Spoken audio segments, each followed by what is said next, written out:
আপনারা কি আমাকে বিয়ে দিতে চান নাকি চান না? না, বিয়ে দিতে চাই না, তবে বিয়ে করতে চাই। তোর কপালে জুতার বাড়ি হারাম। ও কি হুজুর, জুতার বাড়ি দিবেন কেন? আমি কি খারাপ কিছু বলছি নাকি?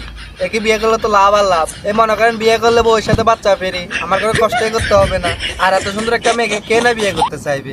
লজ্জা লাগা দরকার। লজ্জা আমার আছে, আপনাকে বলতে হবে না। তো পরিমণি, তুমি কি আমাকে বিয়ে করতে রাজি আছো? তুমি আমাকে ভালোবাসো? ও, ভালো তো বাসিই। ভালো না বাসলে কি আর তোমাকে বাচ্চা সব বিয়ে করতে চাইতাম? বোঝে না। আমাকে এত ভালোবাসার প্রতিদানে আমি তোমাকে আমার দেহ দান করব। না আউযুবিল্লাহ, সব কি বলতে আছো পরি? আমি কি তোমার দেহ চাইছি? আর আমি তো তোমাকে মন দিয়ে ভালোবাসছিলাম পরি, আর তুমি আমাকে দেহ দিতে চাও? আর দিলেও সমস্যা নাই, তাইতে জঙ্গলে আইও। জঙ্গলে কেন? তো জঙ্গলে আইতো না তো কই আইতো? হোটেলে। হোটেল সিসি ক্যামেরা পরা। বাইরে এ কেমন মানবতা? আমি তোমাকে আমার দেহ দান করব। মানুষ খাবার দান করে, টাকা পয়সা দান করে, এমনকি জামা কাপড় দান করে। আর আমাদের মানবতার ফেরিওয়ালা পরে এফু তো নিজের দেহই দান করে দিচ্ছে। বলেন কি? কি আর বলমু খালা, যাক, মানবতা তাইলে আজও বেঁচে আছে। কিন্তু এই মানবতার নাম কি দেবো? ও, মানবতার দেহওয়ালা। অ্যাওয়ার্ড নিতে গিয়ে পরিমণির পা ছুঁয়ে সালাম করলেন স্যান্ডি সাহা। দেহ দেওয়ার পাশাপাশি আবার দেখি অ্যাওয়ার্ডও দেয়। তো পরে তুমি ইন্ডিয়ার হিজলাটাকে কি বুঝে অ্যাওয়ার্ড দিচ্ছ? আমাদের দেশে কি হিজলা কম আছে? পুরান পাগলের ভাত নাই, নতুন পাগলের আমদানি। ইন্ডিয়া থেকে ধরে এনে ক্যানাডাকে অ্যাওয়ার্ড দেওয়া লাগবো। আর শুনলাম এটার মুখে নাকি প্রিন্স মামুন মুতো দিছিল।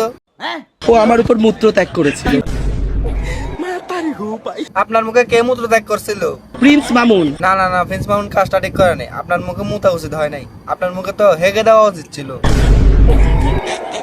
আমাকে শারীরিকভাবে অশালীন কুরুচিকর স্পর্শ করতে চেয়েছে। না, এই প্রিন্স মামুনটা আসলে একটা লুচ্চা। বুঝলাম তুই কদিন পর পর বুড়ে বুড়ে বেড়ে ধরে এসে বিয়ে করস, কিন্তু তুই কেন হিজলার দিকে নজর দিলি? এই হিজলাটাকে অকৃতকার ভাবে টাচ করলি। ছি!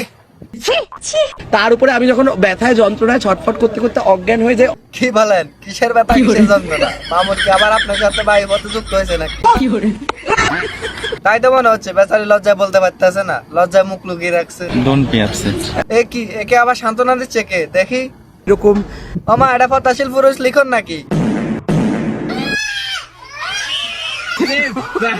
এখন আমাদের বন্ধুত্বের একটা সম্পর্ক, ভ্রাতৃত্বের সম্পর্ক আছে। না, এখন ঠিক আছে। দুই লিঙ্গ সারা সিংহ একসাথে হয়েছে। তাহলে তো স্বইচ্ছায় এখন অব্দি আমি কাউকে টাচ করতে আমার নিজের শরীরকে অক্ষত রেখে। তো সেন্ডি আফা, না সেন্ডি ভাইয়া, দুধ তো দেখেন তো কি বলে ডাকি। তো সেন্ডি, আপনি কার প্রতি আসক্ত বেশি, ছেলে নাকি মেয়ে? আমার আকৃষ্ট হওয়ার জন্য তাকে ভালো মানুষ হতে হবে। ছেলে মেয়ের থেকে বড় কথা, তার মধ্যে অনেস্টি থাকতে হবে।